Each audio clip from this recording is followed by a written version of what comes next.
Tuduhannya adalah bahwa KPK akan melokalisir kasus Wisma Atlet dengan dibakar. Saya jadi pimpinan KPK. Kasus Wisma Atlet kapan ditangkapnya di waktu itu? 21 April. Oke? Berarti harusnya kalau saya ketemu Anas setelah kasus itu meledak 21 April. Saya nggak pernah ketemu Anas semenjak dia jadi ketua Partai Demokrat. Kapan? Dengan adanya tuduhan ini, posisi Chandra Hamzah pun semakin goyah. Pria ini bahkan gagal dalam seleksi ketua KPK untuk periode mendatang. Dari Jakarta, tim TV One mengabarkan. Tadi akhirnya sempat kita bahas di depan ya. Ini kan serangannya polanya lucu. Gitu. Pertama yang diserang adalah Demokrat, begitu kan. Habis itu panas. Ya panas. Kan? Begitu kemarin habis Kongres, kayaknya Demokrat sudah membuat sikap yang diserang KPK. Betul. Alihkan bola, umpan gitu kan, umpan di samping KPK lagi begitu. Sebenarnya apa sih mau diserang sama orang? Ini harus dikatakan sebagai perlawanan balik koruptor ya, koruptor fight back gitu. Artinya ketika dia dalam posisi terdesak, koruptor dan pendukung, dia akan sebar tuh informasi-informasi yang liar gitu, yang justru ini akan merepotkan KPK, publik akan memfokuskan ke sana. Kita masih ingat cicak buaya waktu itu, bibit dan Chandra. Dan ternyata tidak terbukti. Saya menduga kuat bahwa pernyataan Nazarudin itu tidak disertai dengan bukti-bukti. Dia ngomong ngember kemana-mana. Walaupun katanya punya CD dan segala macam. Kalau ada diserahkan gitu dari dulu, nggak usah ngomong di luar-luar. Dia kan bisa titip misalnya ke pengacaranya Nazarudin, Pak Kaligis misalnya, untuk membuktikan pernyataan yang benar.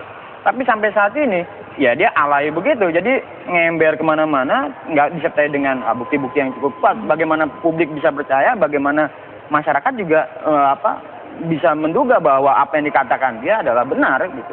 Jadi ini sengaja untuk memojokkan KPK begitu ya? Posisi ini yang kita lihat bahwa KPK akan diserang. Diserang lagi. Ketika misalnya KPK menangani kasus Nazarudin sendiri. Kemudian kedua misalnya melibatkan partai di lingkungan Pak Nazarudin. Kekhawatiran kita ke arah sana.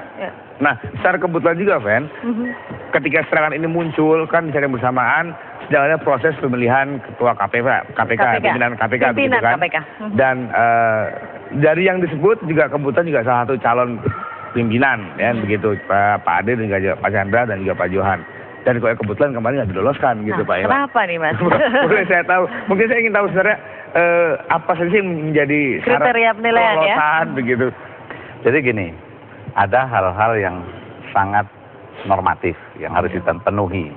Misalnya di undang-undang ini kan orang yang ini yang betul-betul hitam di atas putih. Misalnya dia harus punya pengalaman 15 tahun ya di bidang hukum, ekonomi, keuangan dan perbankan. Kan? Dan ini pun kita berdebat karena misalnya bidang ekonomi, pedagang kaki lima itu termasuk bidang ekonomi atau bukan? Keuangan, dia jadi teller punya pengalaman 5 tahun sebagai kasir gitu. Apa itu yang kita ingin masukkan sebagai kriteria ini? Ataukah sebetulnya posisi-posisi strategis? Itu perdebatan gitu, karena itu abu-abu.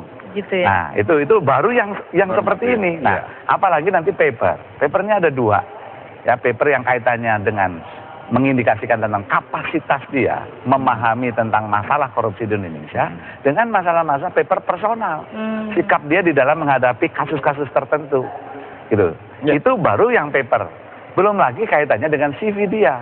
Belum lagi tanggapan masyarakat gitu. Nah, ini teman-teman ICW kan dulu mengusulkan nggak bisa kita menentukan hanya sekedar hanya karena paper, hanya karena makalah. Yang lain-lain dosen misalnya kecenderungannya nulisnya bagus karena dia tiap hari itu dia nulis gitu. Apakah itu terus kemudian hanya karena paper otomatis dia itu tunggu? Nggak bisa begitu. Nah, hanya karena itu atau tidak nanti kita akan lanjutkan lagi ya Mas Imam ya. Nanti juga ada satu tamu lagi yang kebetulan kebetulan ini juga menjadi salah satu juri makalah. Saya akan undang dulu Mbak Yenti. Apa kabar Mbak? Silakan Mbak Yenti. Mana duduknya? Di sini. Apa kabar Mbak Yenti? Monggo Mas. Di tengah sini. Oh iya, cocok. Sebentar, kita akan segera kembali lagi. Tapi apa kabar Indonesia akhir pekan?